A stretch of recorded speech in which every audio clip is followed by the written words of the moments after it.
La parole à Boris Jamais-Fournier. Encore une fois, le plaisir est réciproque. Je vous promets que je m'arrête après cette intervention.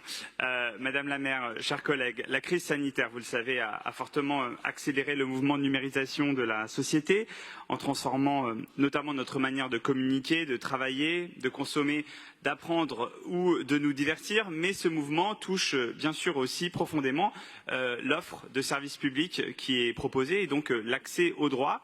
Et cette numérisation, dans le cadre de l'accès aux droits, c'est souvent une bonne nouvelle, parfois le signe d'une simplification, mais ce n'est pas toujours le cas. Et en l'occurrence, je voudrais citer Jacques Toubon, dont il a été question au Conseil hier, qui avait publié, du temps où il était défenseur des droits, un rapport où l'on observait la chose suivante: aucune organisation administrative, aucune évolution technologique ne peut être défendue si elle ne va pas dans le sens de l'amélioration des droits pour tous et toutes.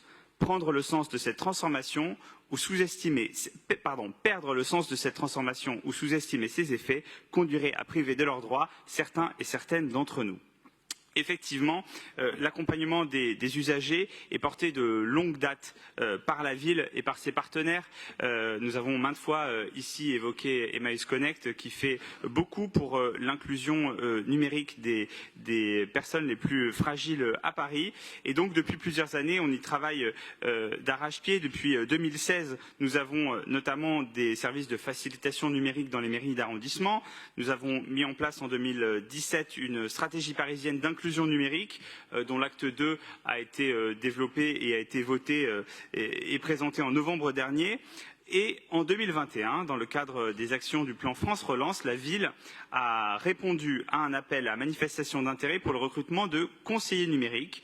Et donc, la ville a pu bénéficier, en étant lauréate de cet appel à manifestation d'intérêt, de 550 000 € de l'Agence nationale de cohésion des territoires.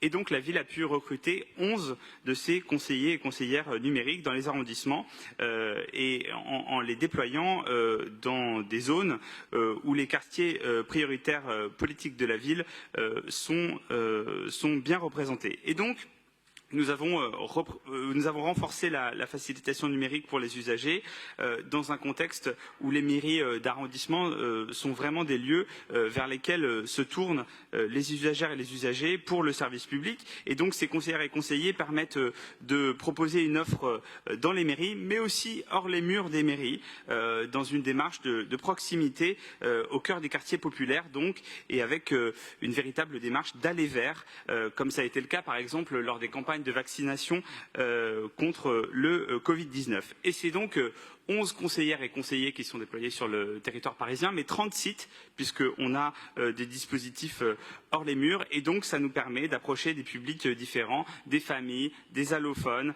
des demandeurs d'emploi, et donc des publics fragiles qui ont besoin d'accompagnement sur le numérique. Et donc, avec plus de 12 000 accompagnements, c'est vraiment un succès qui est reconnu par tous et par toutes, et qui touche, je dois dire, 40% d'usagers au profil senior, et c'est donc un point qu'il faut noter, car bien sûr les usagers et les usagères de quartiers politiques de la ville ont besoin de soutien. Il est évident que les publics seniors, je sais Madame la maire que c'est une question qui vous est très chère, ont besoin également de soutien.